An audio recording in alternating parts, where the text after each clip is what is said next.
Greetings and welcome to Newsm TV. I am Makanaka Masenyama. Stories making the headlines. 2 streets in Harare and Bulawayo named after Mnangagwa. In the courts, Nzenza sued over terminal benefits. In sports, Zkipa reveals in fine start at Golden Arrows. Now for the news in detail. 2 streets in Harare and Bulawayo have been renamed after President Emmerson Mnangagwa as the ZANU-PF leader seeks to imprint his name on the national political and social landscape. Mnangagwa took over power on the back of a military coup in November 2017 before winning controversial elections last year.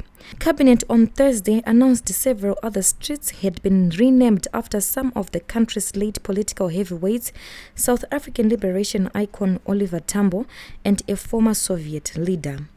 In Harare, Cabinet approved the following name changes, among others: Emmerson Mnangagwa Road, formerly Enterprise Road; John Mnangagwa Avenue, formerly Selu Avenue; Joseph Msika Street, formerly Cameron Street; Solomon Mturu Drive, formerly Kickman Drive; Oliver Tambo Avenue, formerly Livingstone Avenue; Fidel Castro Road, formerly Tata Road; and Leonid Brezhnev, formerly 5 Avenue.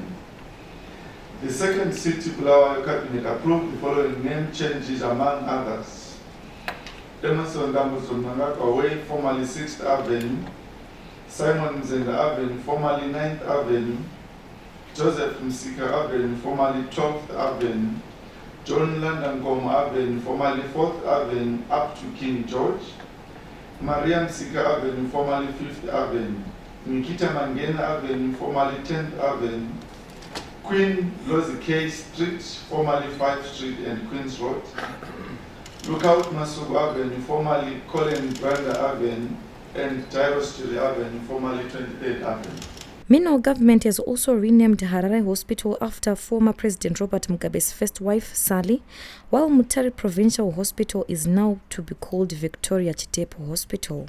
Sally Mugabe Central Hospital, formerly Harare Central Hospital; and Chimoyo Camp Depot, formerly Tomlinson Depot. The following sub-national office blocks were also renamed: Ruth Chinamano House, formerly Cecil House in Harare; Stephen Ngomo Building, formerly Governor's Complex in Gwanda; Joanna Mafuyana Ngomo Building, formerly Kezi District Office; Thokozile Matutu Building, formerly Wange District Office; Victoria Chitepo Provincial Hospital, formerly Mutare Provincial Hospital. Asked during question and answer session on the rationale behind renaming of streets and buildings, Ndlovu said the objective was to foster national unity and social cohesion. Naming is also a social engagement tool that fosters understanding, peace, and unity in diversity. When you look at the names that we have come up with, they are all speaking to these issues, to our history, to our values, and pretty much that is the reason why we thought it was important to take this route.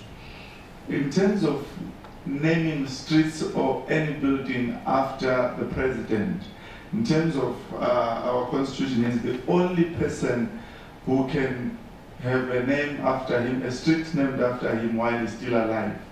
And this is not the first time you would recall that we had the same obtaining under the former President Robert Mugabe.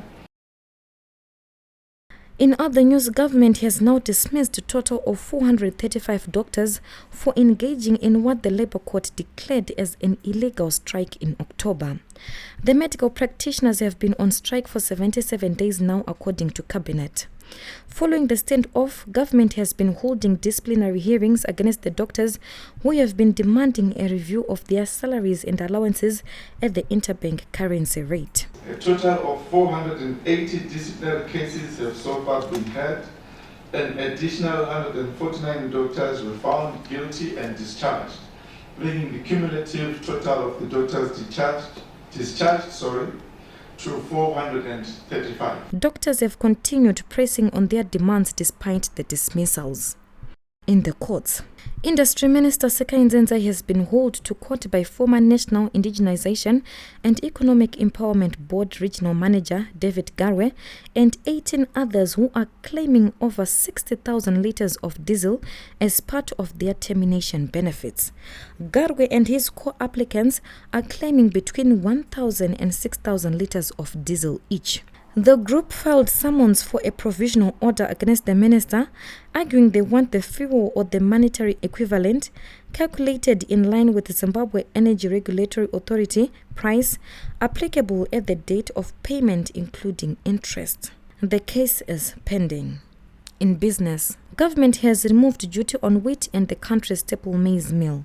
Acting Information Minister Mangaliso Ndlovu told a post-cabinet media briefing Thursday that government had also liberalized the importation of wheat flour, in particular, as intermittent bread shortages continue to dog the country. Cabinet noted the need to ensure the continued availability of essential foodstuffs in the market and to counter the effects of the drought that was experienced during the 2018-19 agricultural season.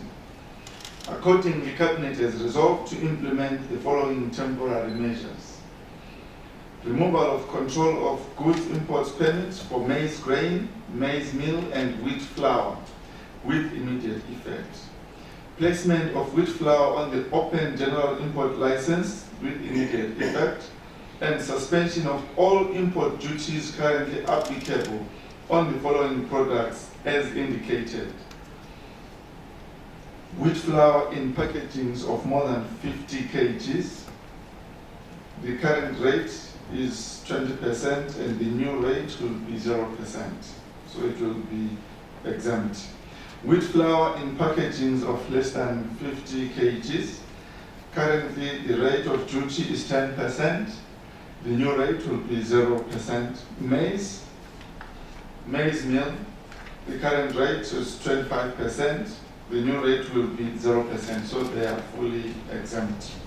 Over 5 million Zimbabweans are said to be facing food shortages after a devastating drought last season, with a less than normal rainy season expected.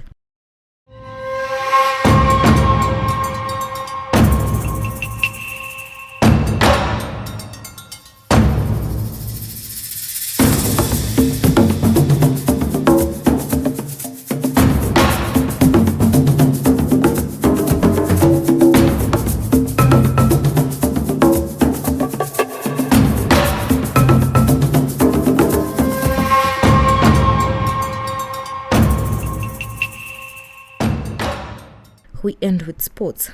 Former Warriors goalkeeper Edmo Zikipa Sibanda has been hogging the limelight in his maiden season in South Africa's top flight league following a string of impressive performances at Inform Absa Premiership side Golden Arrows. Affectionately known by Zimbabwean fans as Zikipa on account of his huge frame, the 32-year-old former Cape United Gloveman has been a regular feature for Golden Arrows between the sticks this season.